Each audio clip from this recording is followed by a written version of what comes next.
Hello, dear learners. Today I will discuss the summary of the poem How to Tell Wild Animals by Carolyn Wells. About the poet. Carolyn Wells was born on June 18, 1862, in New Jersey. She died on March 26 in 1942. She was an American mystery author and a poet.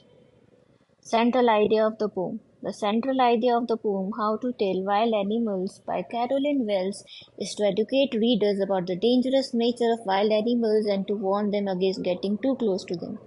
ये इस pome में Caroline Wales ने इस pome को बड़ा ही एक humorous way में present किया है. ह्यूमरस वेज उन्होंने बताए, डेंजरस वेज बताए हैं of identifying different wild animals. She also warns us not to get too close to those wild animals. The poem uses humor to describe the ferocity of wild animals and their strange behaviors. एक बड़े funny way में, humorous way में describe किया है poetess ने इन wild animals की ferocity को, वो कितना डेंजरस है और उनके किस तरीके के स्ट्रेंज बिहेवियर्स हैं.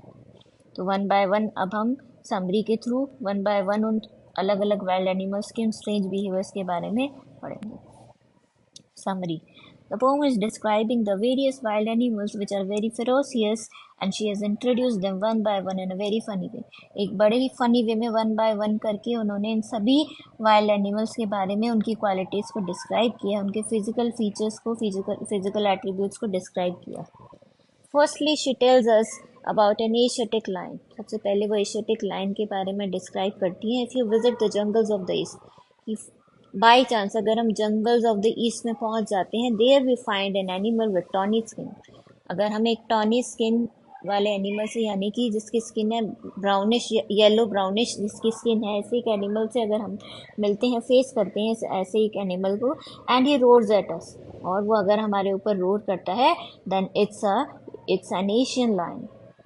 If you meet a royal animal with beautiful black stripes and he kills and eats you, it's a Bengal tiger. Nextly, she describes about an animal with beautiful black stripes, जिसकी बड़ी beautiful सी black stripes हैं जिसकी body पर, and he kills and eats us. It's a Bengal tiger. अगर वो हमें मारकर खा जाता है तो वो एक बंगाल टाइगर होता है. If you meet an animal with black pepper like dots and he jumps on you, it's a leopard. एक अगर thirdly वो एक ऐसे एनिमल को डिस्क्राइब करती हैं which has black pepper like dots on its body, and if he jumps at us, it's a leopard. If an animal hugs you tightly, it's a bear. कि अगर एक एनिमल हमें बार बार टाइटली हग करे तो वो एक बेर है. Then she tells us how to recognize beasts that hunt their prey. कि अपने प्रे के लिए जो ऐसे एनिमल्स, जो ऐसे बीस्ट जो कि हंट करते हैं.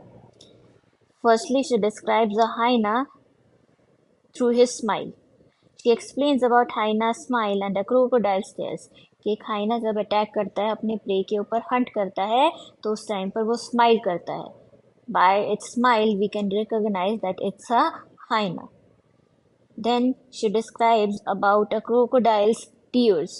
एक क्रोकोडाइल जब अटैक करता है अपने प्रे पर, उस टाइम पर उसकी आइज में एक लिक्विड लाइक स्ट्रक्चर निकलता है, जिसको वो कंपेयर कर रहे हैं विद टीयर्स. दैट्स वाई एक क्रोकोडाइल के टीयर्स हम लोग सुनते भी हैं, मगरमच्छ के आंसू, यानी कि वो सिर्फ एक्टिंग कर रहा है टीयरी आइज की, लेकिन वो उस टाइम पर उसका जो मेन इंटेंशन क्या होता है, अपने प्रे पर अटैक करना, उसको मारकर खा जाना.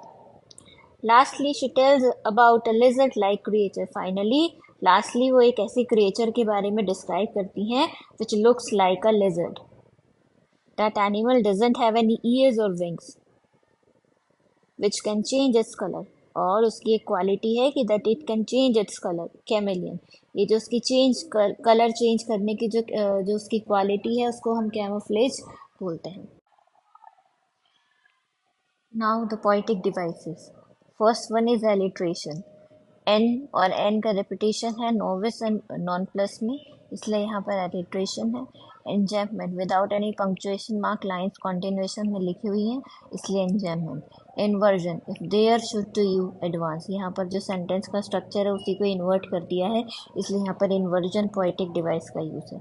Imagery, हम अच्छे से इमेजिन कर पा रहे हैं जो जो चीज़ें, जो जो एक्शंस, जो जो एट्रीब्यूट्स जो पोइटेस ने इस पोम में बताए हैं, डिस्क्राइब किए हैं, हम उसे बहुत अच्छे से इमेजिन कर पा रहे हैं, इसलिए यहाँ पर इमेजरी पोइटिक डिवाइस का यूज़ है. ह्यूमर, एक बड़े ह्यूमरस वे में, डेंजरस वे में जो हम कभी सोच भी नहीं सकते कि कोई वाइल्ड एनिमल हमें अटैक करेगा, तो क्या हमारे पास सोचने का टाइम होगा, क्या हम आइडेंटिफाई कर पाएंगे उस टाइम पर भी कि कौन सा एनिमल। इसलिए यहाँ पर एक ह्यूमर का भी यूज़ पोइटेस ने किया है अपनी इस पोम में, डेंजरस वेज सजेस्ट करके कि of how to identify a wild animal. Rhyme scheme ABABCC। Oxymoron noble wild beast, यहाँ पर दोनों ही कॉन्ट्राडिक्टरी वर्ड्स हैं, नोबल और वाइल्ड।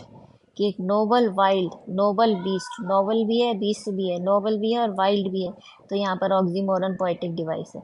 पर्सोनिफिकेशन, यहाँ पर ही प्रोनाउन से रेफर किया गया एनिमल्स को, इसलिए यहाँ पर पर्सोनिफिकेशन पोएटिक डिवाइस का भी यूज़ है। पोएटिक लाइसेंस, यहाँ पर जो हमारा करेक्ट वर्ड होता है LEAPT, ये स्पेलिंग होती है, इसको शॉर्टन कर दिया गया, इसलिए यहाँ पर पोएटिक लाइसेंस पोएटिक डिवाइस का भी यूज़ है। Important questions. How do you identify the Asian lion and the Bengal tiger and other animals? अगर आपको आइडेंटिफाई करना पड़े जिन जिन वाइल्ड एनिमल्स के बारे में पोइटेस ने इसमें डिस्क्राइब किया है, तो हाउ विल यू आइडेंटिफाई? तो हम क्या करेंगे, जो हमें पोइटिस्ट जो हमारे हमारे सामने स्ट्रेंजा हैं पोम्स के, वहाँ से हम कुछ की वर्ड्स, जब हम पोम को पढ़ेंगे कुछ की वर्ड्स को हर एक एनिमल के साथ अंडरलाइन कर लेंगे, उसके थ्रू हम उनको पहचान सकते हैं। जैसे कि Asian lion, for example Asian lion, वो क्या करेगा, एक टॉनी बीस्ट हमें नज़र आएगा, एक येलो ब्राउनिश सी स्किन होगी। इसके अलावा अगर वो हमारे ऊपर रोर भी करेगा तो we can identify that it's an Asiatic lion. Similarly हम बाकी के भी जो एनिमल्स हैं उनके कुछ की वर्ड्स अपने अंडरलाइन करके नोट करके पहले ही रख लेंगे, कि अगर हमारे सामने क्वेश्चन आता है किसी भी एक वाइल्ड एनिमल को आइडेंटिफाई करने का, तो हम उसे ईजिली लिख सकें। सिमिलरली डिस्टिंग्विश करने के लिए भी आ सकता है कि एक वाइल्ड एनिमल को दूसरे वाइल्ड एनिमल से आप कैसे डिस्टिंग्विश करेंगे, कैसे डिफ्रेंशिएट करेंगे। तो हमारी ये जो क्वालिटीज़, जो कैरेक्टरिस्टिक अलग अलग वाइल्ड एनिमल की पोइटेस ने बताई हैं, इसको अगर हम नोट करके रख लेंगे तो हम ईजिली इनको डिस्टिंग्विश भी कर पाएंगे।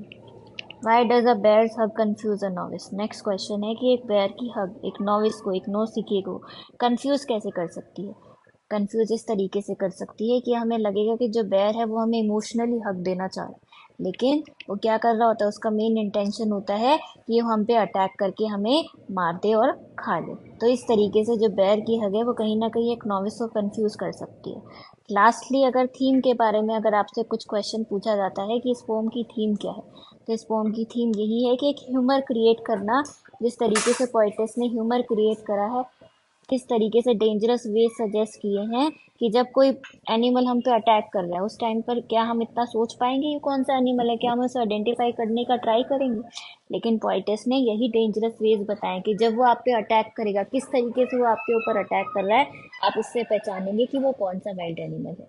तो इस पोम की यही थी।